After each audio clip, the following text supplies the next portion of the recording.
Nesta edição, você vai ver o que é o Instituto Superior de Inovação e Tecnologia, mantido pelo CESP.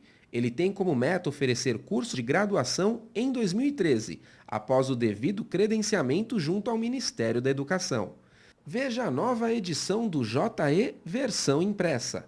E o desenvolvimento sustentável está em pauta. Acompanhe a entrevista sobre a conferência Rio+20. Tudo isso e muito mais a partir de agora no Jornal do Engenheiro.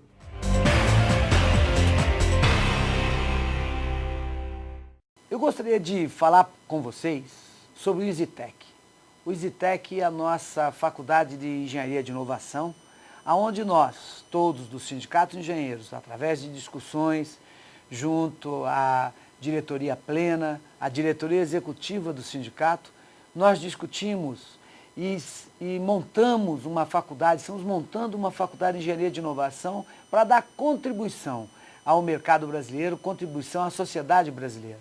Qual é a contribuição? É de nós colocarmos mais profissionais, mais engenheiros e principalmente uma escola de referência, referência para o Brasil, onde nós discutiremos inovação, onde nós falaremos sobre qualidade de ensino, onde nós não temos nenhuma pretensão que essa faculdade tenha competição com qualquer outra.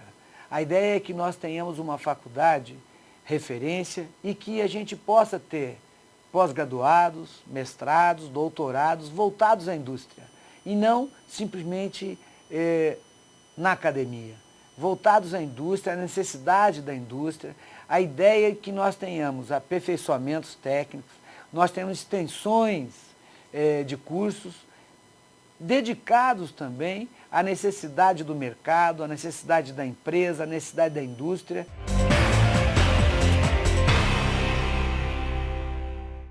Prezadíssimo telespectador do Jornal do Engenheiro de hoje, nós vamos conversar sobre a Rio+20 e os desafios da sustentabilidade.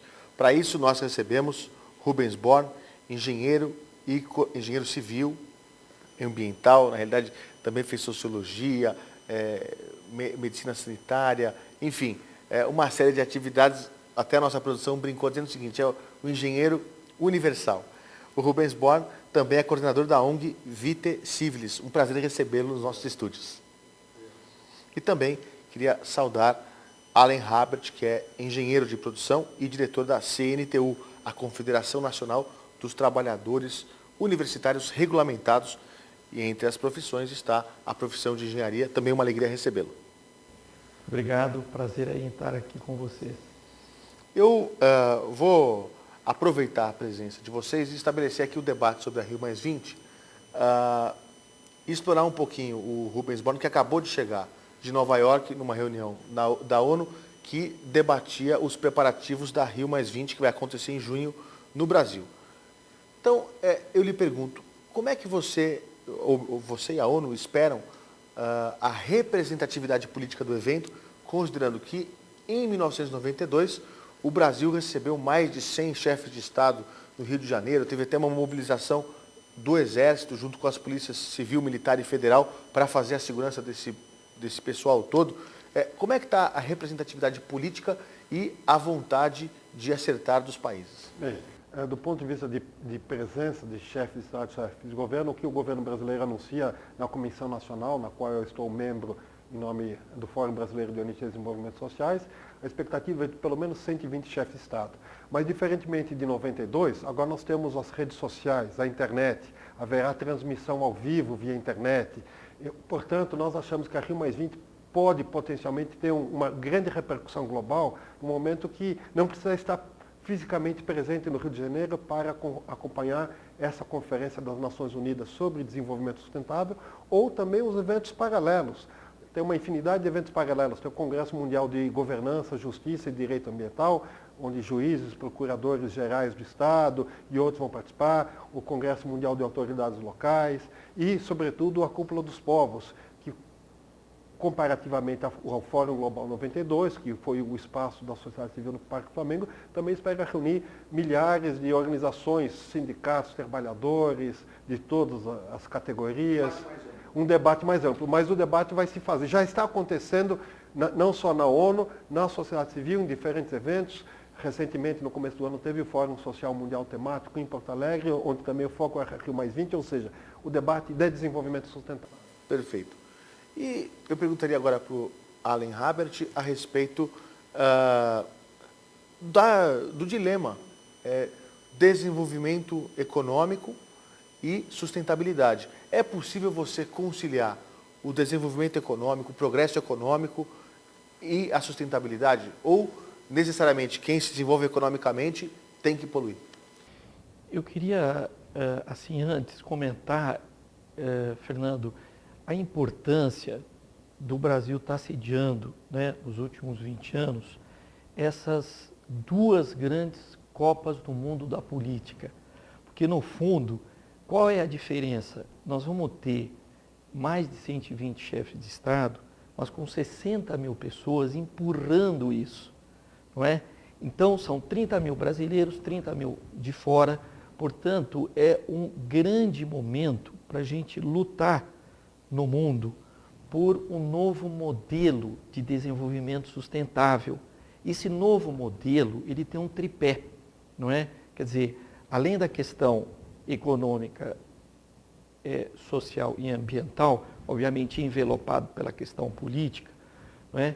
Nós estamos, quer dizer, esse modelo que sucede ao modelo do neoliberalismo, vem com esse tripé: desenvolvimento, distribuição de renda com consciência ecológica. É possível lutar para diminuir as crises, é possível lutar para diminuir as guerras. Agora, não há dúvida que essa aparente contradição entre desenvolvimento e meio ambiente, ela é uma tensão permanente do processo civilizatório. Ela não é um problema de hoje, ela é um problema permanente. O Brasil é o único país do planeta que tem condições de entrar nessa conferência com um cartão de visitas de 60% do seu território é preservado. Ou seja, é de florestas preservadas. Eu pergunto, qual é o país que tem essa dianteira, que tem essa vantagem? Energia limpa. O Brasil, ele é uma potência energética. Ele é uma potência aquífera. Nós temos, obviamente, um conjunto de questões que nós temos que buscar. Agora, o Brasil, nessa conferência, ele é protagonista. E os brasileiros serão protagonistas. Por quê? Porque nós não só estamos sediando, mas nós estamos articulando e fazendo a gestão e tendo o apoio dos outros países, confiança de exatamente que nós vamos chegar num norte que vai abrir caminhos para os próximos 20, 30 anos. Perfeito. Agora, perguntar para o engenheiro Rubens Born, na sua opinião, quais são os desafios para a sustentabilidade no Brasil, com os temas como, por exemplo, a transposição do Rio São Francisco, o Código Florestal, a exploração do pré-sal, enfim, o que é que está na agenda do Brasil que ele ainda precisa se aprimorar para implementar a sustentabilidade? Como o Alan estava falando, o Brasil é um exemplo e um exemplo significativo de como nós podemos mudar o curso do modelo de desenvolvimento. Esses desafios que você coloca, de um lado, buscar a erradicação da pobreza, resgatar as pessoas que vivem na miséria, na pobreza, oferecer dignidade de vida e, portanto, atender os princípios da Declaração Universal de Direitos Humanos da ONU de 48, o acesso à educação, saúde, habitação, alimentação, que estão previstos, por exemplo, no artigo 25 da Declaração Universal de Direitos Humanos, conferindo um piso social, respeitando também o que eu chamo o teto, os limites ambientais, a capacidade de suporte. E a economia, então tem que, o tripé que o Alan coloca, ele na verdade eu gosto mais de falar de dimensões. Há o piso social, há o teto ambiental e a economia ela tem que estar modulando de tal maneira a oferecer condições dignas de vida nos diferentes territórios, ou seja, a sustentabilidade no semiárido é diferente da sustentabilidade na Amazônia, na Mata Atlântica, nos Pampas, em função das características e dos limites geoambientais.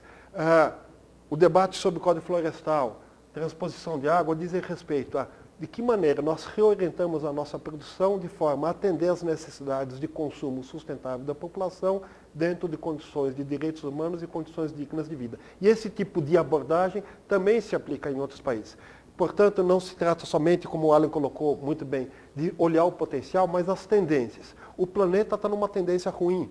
Nós já, do ponto de vista planetário, consumimos 1,5 vezes os recursos naturais que naturalmente o planeta é capaz de repor. Ou seja, nós tiramos mais do banco do que os juros que rendem sobre o nosso capital, o capital natural. Portanto, nós precisamos fazer uma transição na economia de tal maneira a garantir que a intensidade de retirada seja compatível com o rendimento natural do nosso capital. Eu gostei da comparação, ficou muito didática. E você continua ligado no Jornal do Engenheiro. Daqui a pouco na reportagem da semana. Saiba mais sobre o EasyTech.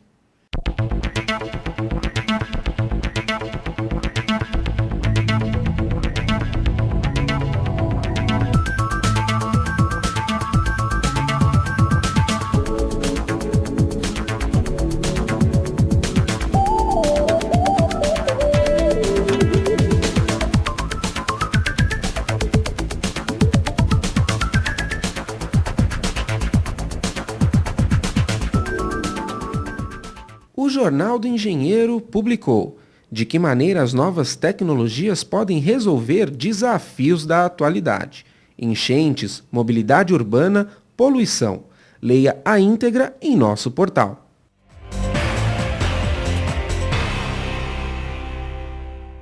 Dando continuidade ao nosso programa, nós recebemos Rubens Born e também Alan Habert. Eu gostaria de lhe ouvir a respeito de, nos últimos 20 anos, depois da Rio 92, que você pudesse nos apontar, além dos avanços, que eu acho que são notórios, se você pode apontar retrocessos no processo de sustentabilidade do Brasil e dos povos em geral. Eu queria lembrar, em 92, nós estávamos no Brasil com um presidente que estava há 100 dias de ser deposto, não é? Collor. O Collor. E o meio de comunicação mais avançado da época era o fax, que tinha entrado em 89. Nós estamos em 92. Não é? 20 anos passados, nós estamos numa posição de uma quinta economia no mundo, não é? Mas ainda com os pés de barros. Só que o Brasil, ele está numa situação extremamente favorável. E isso que os brasileiros, não é, têm um papel a desempenhar no mundo muito forte. Em relação a Rio 92, ela abriu grandes campos, né? A Agenda 21, a questão da biodiversidade, das mudanças climáticas, a questão das florestas. Ou seja, é só verificar o que aconteceu com esses temas, não é? Agora, muitos países não cumpriram o combinado.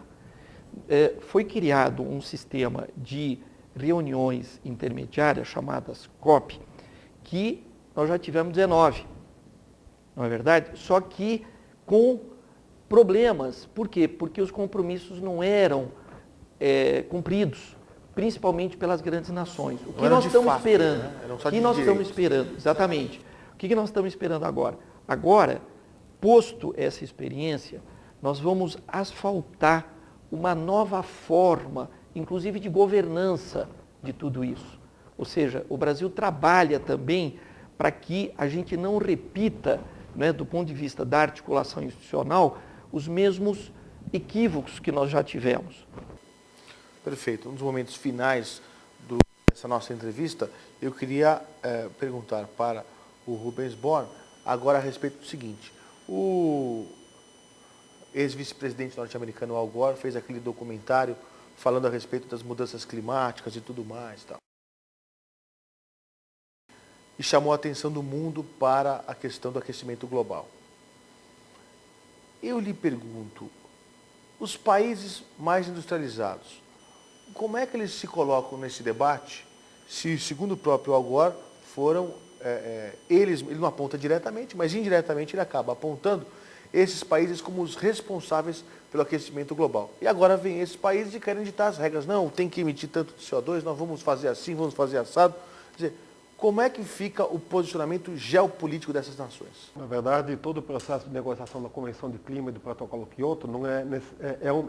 Perdão, até porque os norte-americanos se negaram a assinar os compromissos de diminuição de emissão de carbono. Por Não é uma isso? decisão George tomada, Bush. por uma decisão tomada no Congresso norte-americano. Congresso americano. Mas, de novo, todo o processo da Convenção de Clima e do Protocolo Kyoto é um processo de embate político entre diferentes interesses que não é somente norte e sul, mas que muitas vezes contrapõem países em desenvolvimento. Países em desenvolvimento que produzem petróleo, países da OPEP, a Arábia Saudita, a Venezuela, com países insulares ou países pobres, tipo Botsuana e Burundi, que estão sofrendo as consequências do uso excessivo de combustíveis fósseis. Então, há um choque de interesses e há um choque também de responsabilidades.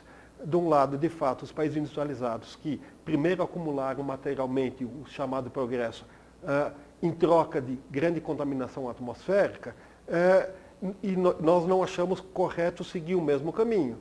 Mas os países menos desenvolvidos, de novo, Botsuana, Burundi, os países insulares, Tuvalu, Kiribati, esperam de países tipo dos BRICS uma responsabilidade diferenciada, não igual dos países industrializados, mas que Brasil, China, que agora é o segundo maior emissor do mundo, e a China está fazendo uma coisa interessante, que é metas de intensidade, ou seja, reduzir a emissão de gases de efeito estufa por unidade do PIB, unidade de produção. Com isso, indiretamente, é ter maior eficiência no uso de energia. Não é ainda a meta obrigatória da China, mas é uma meta interessante que, por exemplo, o Brasil não adotou ainda. Voluntária. Voluntária. O Brasil adotou meta voluntária, mas nós vamos precisar ir além das metas voluntárias. Ok. Agora, fechando esse nosso debate, eu perguntaria para o Allen como é que ele vê a questão do desenvolvimento no país precisar de mão de obra qualificada, especializada, os técnicos que o Brasil precisa para crescer. E aí eu queria que você falasse um pouco a respeito do projeto da CNTU, que é a campanha Brasil Inteligente, e da importância da educação continuada na engenharia e em outras áreas do saber. Perfeito. Quer dizer, para a gente poder alcançar as metas de um desenvolvimento sustentável no país, nós vamos precisar de requalificar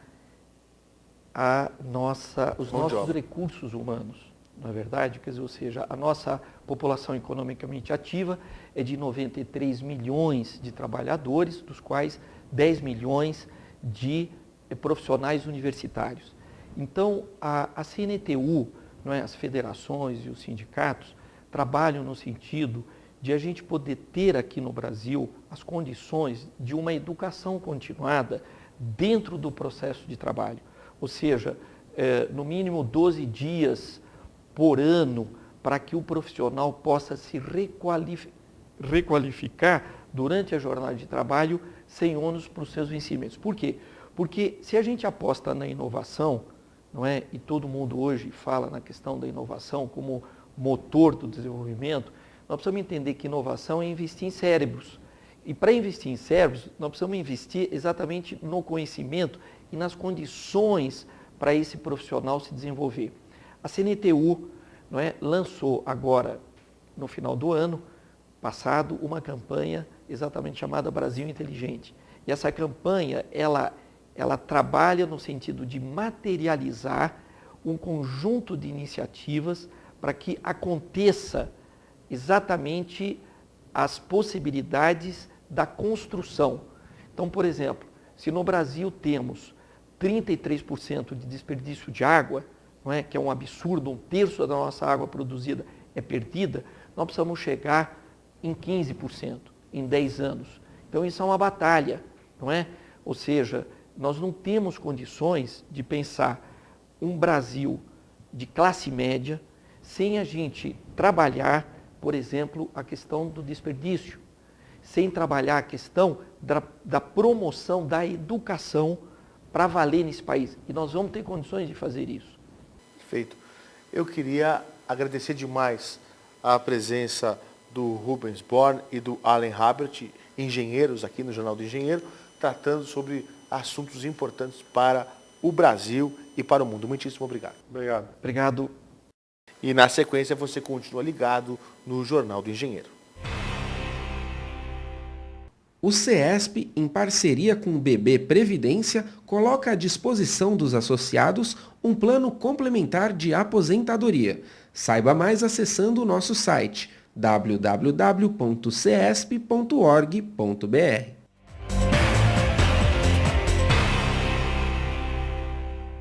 O mercado de trabalho exige cada dia mais progressos no quesito qualificação profissional. Pensando nisso, o Sindicato dos Engenheiros no Estado de São Paulo criou e é o mantenedor do EasyTech. Vamos conhecer um pouco mais sobre essa iniciativa. Nós discutimos muito qual é a contribuição que o sindicato poderia dar no desenvolvimento da engenharia e, na verdade, o que nós tínhamos intenção? De apresentarmos também para a sociedade uma nova faculdade, uma faculdade de engenharia de inovação, uma faculdade que nós pudéssemos ter referência, ser a referência no país em engenharia de inovação. Vai atuar na pós-graduação, e aí voltado mais para cursos de especialização, cursos de curta duração, que serão abertos a todos aqueles que já formados em engenharia, mas não somente. Por quê? Porque hoje, como sabemos, as atividades, de modo geral, elas são multidisciplinares. Então, uma atividade de engenharia, ela às vezes não reúne só engenheiros, mas reúne geólogos, reúne geógrafos, físicos, biólogos, no caso da engenharia ambiental. Então, os cursos também serão abertos. A graduação será o foco desse projeto e a previsão é iniciar o curso de Engenharia de Inovação em 2013, após o devido credenciamento junto ao Ministério da Educação. Essa faculdade, a iniciativa nossa, foi também no sentido de não buscar concorrência, porque nós não estamos querendo concorrer com nenhuma outra universidade, nenhuma outra faculdade. A nossa ideia é que nós façamos um curso referência, um curso em que nós podemos estar na graduação, tendo um curso de graduação de engenharia de inovação, e nas especializações como pós-graduação, doutorado, mestrado, MBA, pós-mestrado, pós-doutorado, no sentido de nós aperfeiçoarmos cada vez mais o profissional voltado à indústria. Não mais voltado só à academia, sim voltado ao anseio da indústria, às dificuldades que hoje nós temos com relação a ter um profissional formado naquela área, nós vamos tentar produzi-lo aqui. O objetivo é, a cada 5 anos, formar turmas de 60 alunos. Durante toda a graduação, eles vão atuar em projetos inovadores. Nós vamos ter agora no Brasil, principalmente nesse ano e até 2016, eventos de nível mundial. Nós vamos ter Copa do Mundo, nós temos Fórmula 1, nós temos Fórmula Indy e nós temos também as Olimpíadas. Nós temos um projeto dentro do Sindicato dos Engenheiros, que é um projeto de formar profissionais, não só para essas atividades, mas também para elas. O EasyTech vai apostar na educação continuada, com cursos de pós-graduação e extensão, sejam presenciais ou à distância. O EasyTech, ele tem, portanto, uma configuração de uma escola completa, uma escola onde vai existir o curso de graduação, um curso de 5 anos, não é, de duração. Os alunos estudarão em tempo integral. Esse profissional, ele vai poder atuar de uma forma muito consistente, inclusive nesses projetos que o Brasil vai ter que superar. Nós falamos muito na falta de engenheiro, não é? Então hoje, se nós pensarmos em falta de engenheiro, nós temos que pensar na falta de inovação. Numa faculdade em que poderia tratar a alta tecnologia, o desenvolvimento tecnológico de uma forma muito mais agressiva, muito mais séria. Essa foi a nossa iniciativa. Você pode conhecer mais sobre o Instituto Superior de Inovação e Tecnologia acessando o nosso portal na internet. Associe-se ao CESP pela internet. Juntos, somos mais fortes. Em nosso portal, veja também as notícias mais importantes da engenharia e interaja por meio das mídias sociais. Não perca no próximo programa, a banda larga no Brasil. Precisa estar acessível em todo o Brasil e não significa só problema de áreas rurais, que já é um problema grande, mas também às vezes nas grandes cidades você não tem nas periferias um acesso à internet de qualidade. Nos países que a gente observa investimentos consistentes e intensivos nessa infraestrutura, são justamente aqueles países com maior IDH. E na reportagem da semana, saiba tudo sobre a luta em defesa do salário mínimo profissional.